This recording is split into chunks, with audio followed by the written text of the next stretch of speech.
ವೀರಶೈವ ನ್ಯೂಸ್ಗೆ ಸ್ವಾಗತ. ಇದು ವೀರಶೈವ ಲಿಂಗಾಯತರ ಧ್ವನಿ. ಆತ್ಮೀಯ ಬಂಧುಗಳೇ, ಈ ತಿಂಗಳು ಇಡೀ ರಾಜ್ಯಾದ್ಯಂತ ಮತ್ತು ದೇಶದಾದ್ಯಂತ, ವಿಶ್ವದಾದ್ಯಂತ ಬಸವ ಜಯಂತಿಯನ್ನು ಎಲ್ಲೆಡೆ ಸಂಭ್ರಮ ಆಚರಿಸಲಾಗುತ್ತಿದೆ. ಅದೇ ರೀತಿ ಇವತ್ತು ಬೆಂಗಳೂರು ಮಹಾನಗರದ ಪದ್ಮನಾಭನಗರ ವಿಧಾನಸಭಾ ಕ್ಷೇತ್ರ ವ್ಯಾಪ್ತಿಯ ಕದೇನಹಳ್ಳಿ ಅಂಡರ್ಪಾಸ್ನ ಮೇಲಿರತಕ್ಕಂಥ ಜಗಜ್ಯೋತಿ ಬಸವೇಶ್ವರ ಪ್ರತಿಮೆಗೆ ಪ್ರತಿಪಕ್ಷದ ನಾಯಕ ಆರ್ ಅಶೋಕ್ ಮಾಲಾರ್ಪಣೆ ಮಾಡುವ ಮೂಲಕ ಬಸವ ಜಯಂತಿಗೆ ಚಾಲನೆ ಕೊಟ್ಟಿದ್ದರು.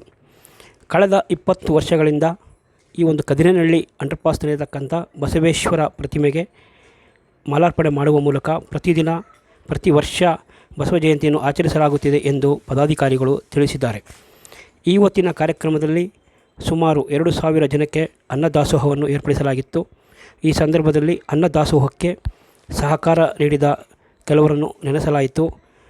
ಮಾಜಿ ವಿರೋಧ ಪಕ್ಷದ ನಾಯಕ ಎಚ್ ಬಸವರಾಜ್ ಅವರ ಸಾರಥ್ಯದಲ್ಲಿ ಈ ಬಸವೇಶ್ವರ ಪ್ರತಿಮೆ ಈ ಹಿಂದೆ ನಿರ್ಮಾಣವಾಗಿತ್ತು ಎಂದು ಹೇಳಬಹುದು.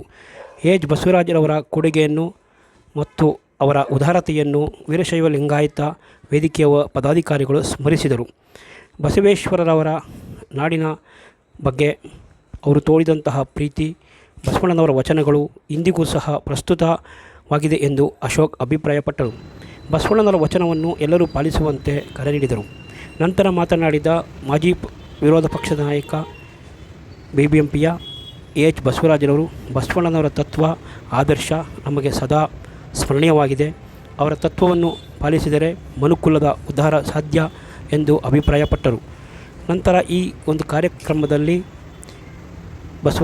ಎಚ್ ಬಸವರಾಜ್ ಮತ್ತು ಜವನಪ್ಪ ಮತ್ತು ಉಮಾಸುತ ಮತ್ತು ಕುಮಾರ್ ಸೇರಿದಂತೆ ಇನ್ನಿತರ ಪದಾಧಿಕಾರಿಗಳು ಭಾಗವಹಿಸಿ ಬಸವ ಜಯಂತಿಯಲ್ಲಿ ಭಾಗವಹಿಸಿದರು.